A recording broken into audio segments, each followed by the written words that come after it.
Alex Giannini is the Westport Library's Director of Programs. And today, a few days before Verso Fest, it's going to be all Verso Fest all the time here. Talking about one of the library's signature events. Yeah, you say just before Verso Fest. I say we're already 2 weeks into Verso Fest. You've but had a couple of events already, yeah, right? Yeah, thank you for having me and talking about the festival. Sure. So I guess the best place to start is, what is Verso Fest? Verso Fest is our annual, this is the 5th year of Verso Fest. It's our annual music and media festival. So it includes artists and musicians and authors, but also, there's obviously a teaching element, so we'll have a songwriting workshop this year. And it's multiple days. This year it's multiple weeks. And as you mentioned, we're kind of in a little break period. We kicked it off a few weeks ago with an upcoming band called The Thing, they were great. We filled the forum and they brought a really cool sound and a vibe to the forum. And then last week we had Susanna Hoffs from the Bangles, who she talked about her novel that came out a couple years ago, and her career, and then performed a couple of acoustic songs, which was really cool. So what was the genesis of it 5 years ago? How did it start, and how has it evolved? So we do in the fall, we have StoryFest, which is our annual literary festival, which kind of grew from a kind of smaller thing to the biggest in the state. And we had the idea of having 2 of those festivals. I know. Yeah. It was actually Bill Harmer, our executive director's idea to do essentially what we do for StoryFest for authors and writers, for musicians and some visual artists as well. So what was that first year like?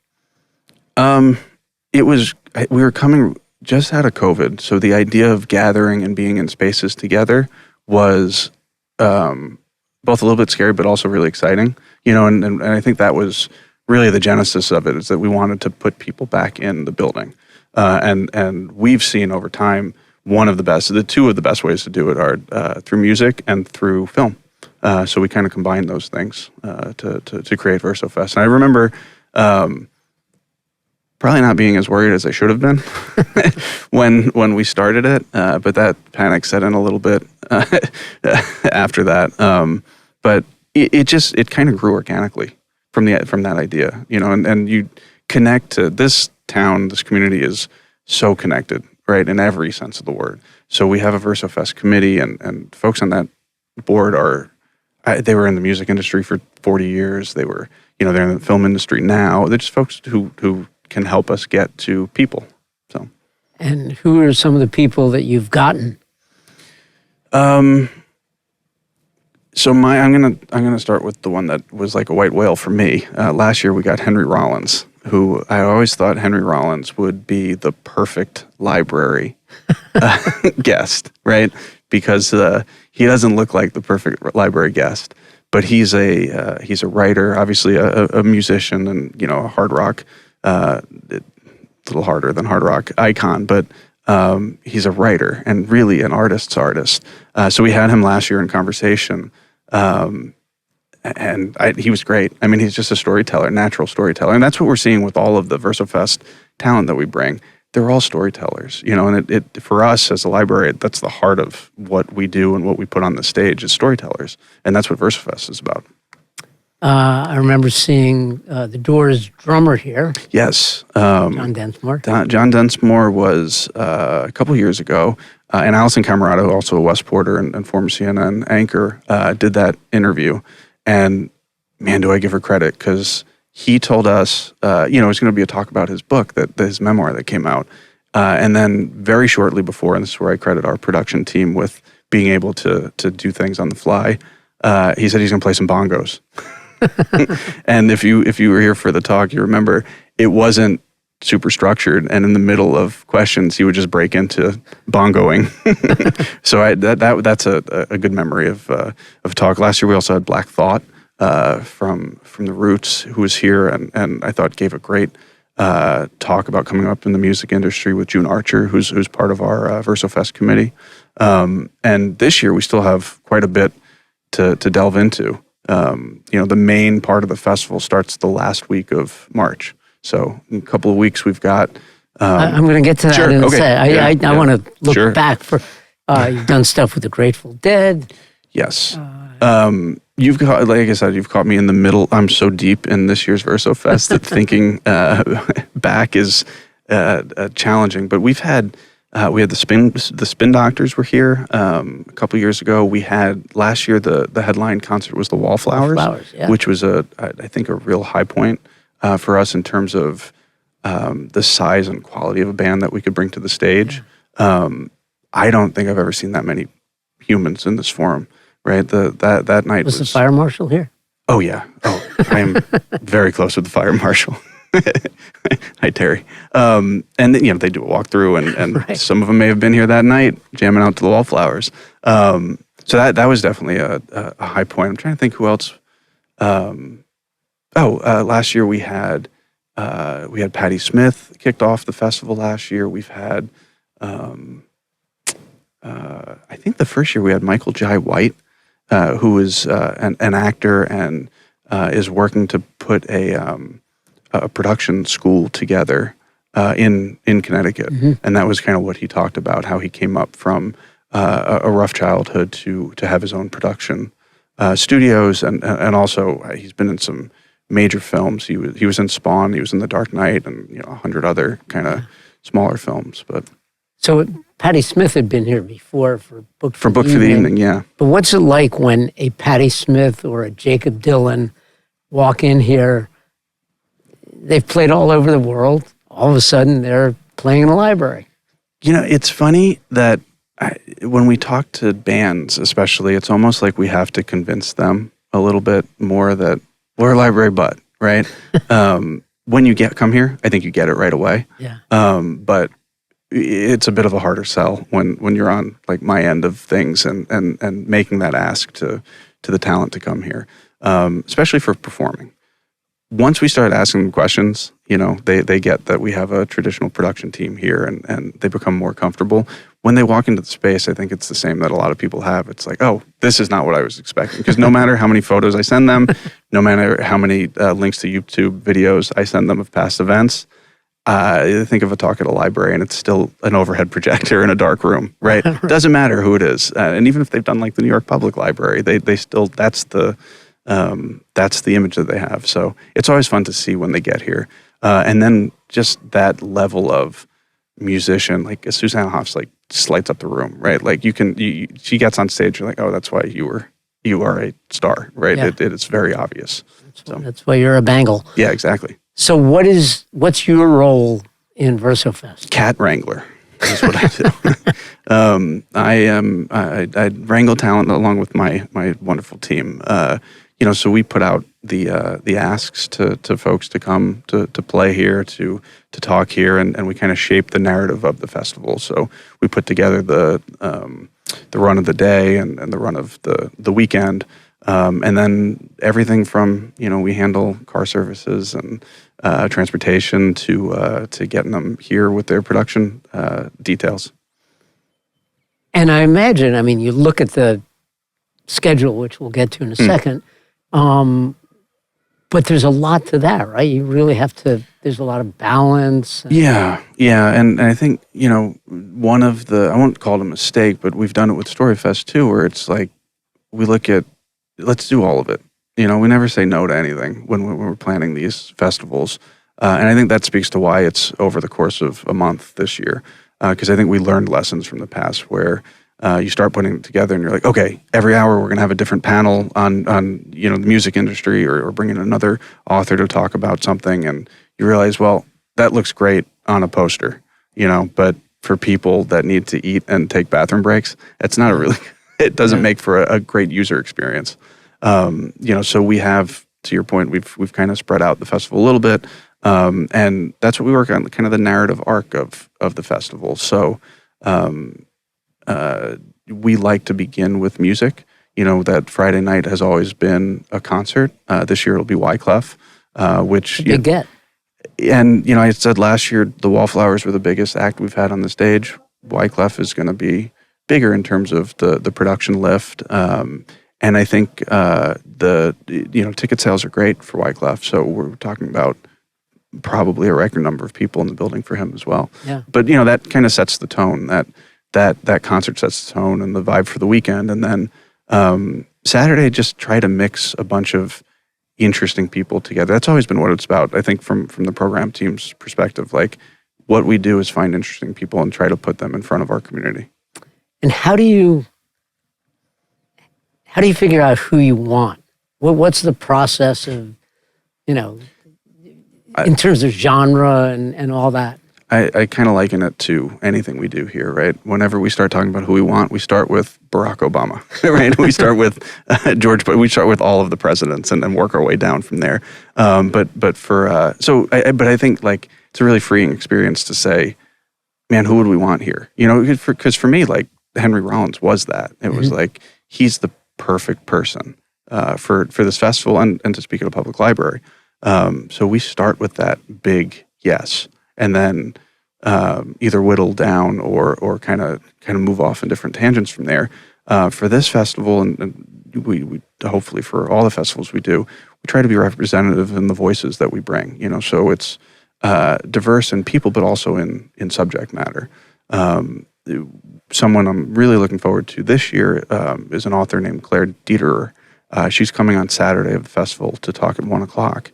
She wrote a book called Monsters, which is a bit antithetical to a celebration of music and these really great stars, because the book is about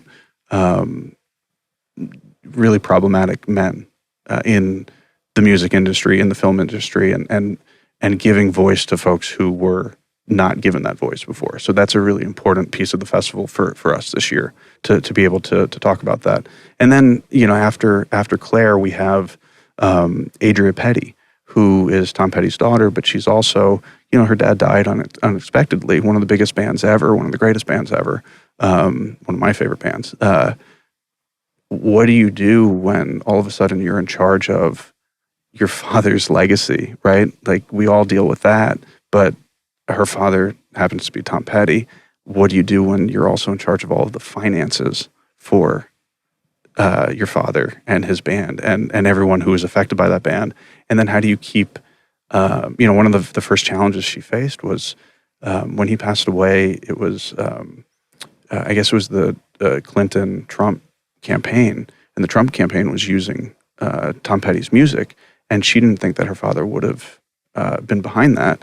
So that was one of the first things she did, being in charge of his life, which, like, that's a huge thing to take on now a sitting president, right? But that's the kind of stuff that you don't think about. I think Ozzy Osbourne dying last year, we all kind of saw, the family grieve in the open, but also like, this is a huge musical legacy. There's so much here. It's I hate to call it interesting, but it really is an interesting, like, what do you do? And we're going to hear some of that from Adria. And it fits in with the library's mission of inquiry and who are the audiences? I imagine it's very diverse. It is. And I think one of the challenges, frankly, in marketing a festival like this is that each event is almost a different audience, right? There's obviously some overlap, but we try to make it so that anyone, you can come to one thing or you can come to all things. And that's very purposeful on our end. So talk about this year. Yeah, so I mentioned The Thing and Susanna, and I think we got off to a really good start there. On Thursday night, March 27th, I'm going to cheat, right? Isn't it March 27th? It's March 26th at 7 p.m., thank you, is Ani DeFranco. She's coming to talk. Another big get. Yeah, she's great, and she's written a memoir. It's being published by Akashic Books, who the library has a great relationship with. A couple of years ago, we had Chuck D., and Chuck's book was through Akashic, so we've developed a nice relationship with them. And Ani's going to come. She's going to talk about that book. She's going to talk about her legacy, her career in music. She's going to be interviewed by Lindsay Zarniak, another incredibly talented local that we have, right? Again, the wealth of folks here is unbelievable in terms of, they're just great interviewers, and it's just great. But so Ani will be that night. I will say, if you have an interest in coming, get tickets now because we were almost sold out for that event. So that's Thursday night, Friday. WestportLibrary.org. And VersoFest.org for the full run of the festival. The next night is Wyclef, and it's another one where there's still some tickets left, but not many. And I think a lot of concert buyers buy tickets in the last 2 weeks. So I would check out that as soon as possible. I grew up as a Wyclef fan, so it's cool to, I grew up, the Fugees hit right when I was the age that the Fugees really hit big. So I'm excited to see what they bring here. And then Saturday, like I said, it's kind of a wall-to-wall thing. We start with a dance academy in the morning. They're called Cumby. They're like a dance and drum troupe. So we'll have an interactive dance in the morning, which is all ages and family friendly. And then we take a little bit of a break in the middle of the day, and then we get to 1 o'clock is Claire Dieter and her book Monsters, followed by Adria Petty at 3. And then at 5 o'clock, we have the actress and artist Gina Gershon. She'll be in conversation with Alison Camerata about her new memoir, which has some wild Hollywood stories. So, Claire Dieter is talking about problematic people in Hollywood, and then you kind of see the real insider's look at, wow. From that person talking about some of those experiences in Hollywood. And then that's at 5 o'clock on Saturday. At 7:30, we have a really interesting program with David J., who's in the alt rock bands Bauhaus and Love and Rockets, and he's a poet, he's a visual artist, he's a musician, obviously, but he's going to do a thing. He's going to read some poetry, but then he's going to perform the poetry with music underneath it, and then he's going to play some Bauhaus songs, which is a pretty big deal to get him to do that. And that's at 7:30 on Saturday night, and I'm really looking forward to that because I think, like the Henry Rollins event last year, I think it's a different audience than the typical library audience, so I'm interested to see what he brings to the stage there. And that's Saturday. We have one more day to go. The Sunday of the festival, I'm going to cheat and look because sure. I can't remember where we are. So we've just added, this is talk about different audiences. In the morning on Sunday the 29th at 10:30, we're calling it Coffee with the C-Suite, Creators, Technologists, and Music's AI Frontier. So this, I think, is like that startup Westport crowd, right? Like who's really interested in the bleeding edge AI. This panel is going to be focused on how AI is currently affecting the music industry and how it will affect the music industry moving forward. And I always think about there's an interview that David Bowie gave in 1990, and he's asked what he thinks of the internet. And Bowie looks at the interviewer and says, I don't know. You don't know. I don't know. None of us know what to think of the internet. It's going to be a thing none of us can even imagine, right? And how right was David Bowie in 1990, right? And he was right about a lot of things. But so I think that's where we're at with AI, and we have no idea. So I think it's really interesting to see how it's being used now currently in the industry. And then at noon, Peter Shapiro will be in conversation with Dean Budnick. Peter Shapiro is one of the great concert promoters of all time. He wrote a book with Dean last year, so they're going to talk about that, but they're really going to focus on, they were instrumental in promoting the Grateful Dead. So they're going to talk Grateful Dead stories. And because we thought that we didn't have enough of VersoFest, last night we added one more thing. So after Peter and Dean come off stage, we're going to show the concert film of the Grateful Dead in 1980 called Dead Ahead.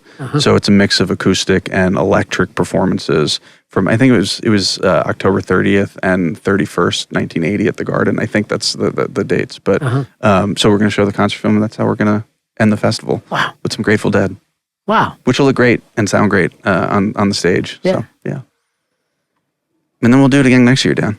So